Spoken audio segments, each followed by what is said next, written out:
స్వాతంత్ర దినోత్సవం శుభ సందర్భంగా అందరికీ శుభాకాంక్షలు తెలియజేస్తున్నాము. భారత స్వాతంత్ర దినోత్సవం సందర్భంగా వేములవాడ పట్టణంలోని బైపాస్ రోడ్లో గల హమాలి కార్మిక కార్యాలయం ముందు జాతీయ పతాకాన్ని ఆవిష్కరించడం జరిగింది. ఈరోజు భారతీయులందరికీ శుభదినము, పండుగ దినము, పర్వదినము. ఈరోజు స్వతంత్రం వచ్చిన దినము, ప్రజలందరూ స్వేచ్ఛగా జీవించడానికి స్వతంత్రాన్ని పొందిన దినం. ఈరోజు భారతీయులంతా చాలా సంతోషంగా ఈ స్వాతంత్ర దినోత్సవ వేడుకలను జరుపుకోవడం జరుగుతుంది.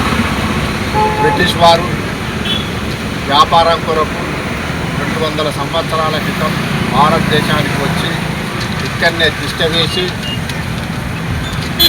మన దేశ సంపాదనంతా దోచుకొని వారి దేశానికి తరలించి మనను కట్టుబానిసలం చేసి మన శ్రమను దోచుకొని మనను అనేక ఇబ్బందులను పెట్టి మనకు ఉపాధి లేకుండా చిత్రహింసలు పెట్టి మనపై ఎన్నో ఒత్తిడిలు తెచ్చి మరి బానిస బతుకు తెలియజేయడం జరిగింది.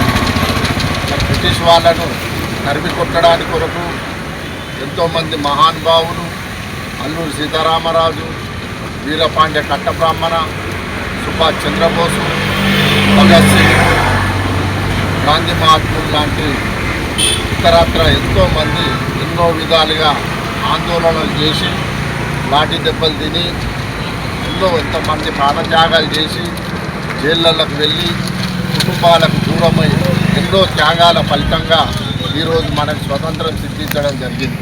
స్వతంత్ర పోరాటంలో త్యాగాలు చేసి మరణించిన వారికి సందర్భంగా నివాళులు అర్పించడం జరుగుతుంది. మరి స్వాతంత్రం సిద్ధించి 80 సంవత్సరాలు అయినప్పటికీ స్వాతంత్ర ఫలాలు, రాజ్యాంగ ఫలాలు అట్టడుగు బడుగు బలహీన వర్గాలకు, దారిద్ర్య రేఖకు దిగువనున్న వర్గాలకు, సంబంధ వర్గాలకు, అణగారిన వర్గాలకు సమానంగా అందాలని, సామాజిక న్యాయం జరగాలని, సమన్యాయం జరిగినప్పుడే నిజమైన స్వతంత్రం సిద్ధించినట్టని ఈ సందర్భంగా తెలియజేస్తున్నాం. స్వతంత్ర పోరాటంలో ఎంతోమంది పాల్గొన్నారు. వాళ్ళ కుటుంబాలను ఇప్పటికీ గుర్తించాల్సిన అవసరం ఉంది. ముఖ్యంగా స్వాతంత్ర ఫలాలు పేదలకు, కార్మికులకు, మరి దారిద్ర్యంలో విలువలున్న వారికి సంక్షేమ ఫలాలు విద్యలో కానీ, ఉద్యోగంలో కానీ, రాజకీయంగా కానీ, ప్రమోషన్లలో కానీ, ఉపాధిలో కానీ, సంక్షేమ కార్యక్రమాల్లో కానీ మరి కార్మిక వర్గానికి సంపూర్ణంగా అందాలని ఈ సందర్భంగా రాష్ట్ర కేంద్ర ప్రభుత్వాలను కోరుతున్నాం.